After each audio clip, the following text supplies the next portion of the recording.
నమస్కారం. Mylavaram times news ముఖ్యాంశాలు చదువుతున్నది వనిత.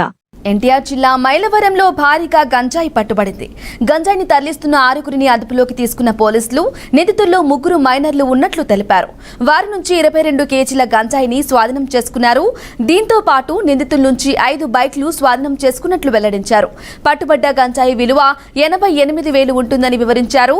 నిందితులు బైక్లను దొంగిలించినట్లు గుర్తించారు. వీరిపై కేసు నమోదు చేసిన పోలీసులు దర్యాప్తు చేస్తున్నారు. Mylavaram and sub inspector Mylavaram and police Mylavaram వీళ్ళు గత కొద్ది నెలలుగా ఈ గాంజాకు సంబంధించి పూర్తి సమాచారం ఎవరైనా వాడుతున్నారని కానీ అమ్ముతున్న వాడి మీద కానీ దాన్ని రవాణా చేస్తున్న వాడి మీద కానీ ఇన్ఫర్మేషన్ పెట్టడం జరిగింది. దానికి సంబంధించి చాలా చోట్ల మనం వెహికల్ చెకింగ్స్ కానీ వాటిని కానీ రన్ చేస్తున్నాము. కొంతమంది వ్యక్తుల మీద నిఘా పెట్టడం కూడా జరిగింది. అలాగే బ్యాడ్ క్యారెక్టర్స్ ఎవరైనా ఇందులో ఇన్వాల్వ్ అయ్యారని చెప్పి వాళ్ళందరి మీద కూడా మనం నిఘాని పెంచుంచాము.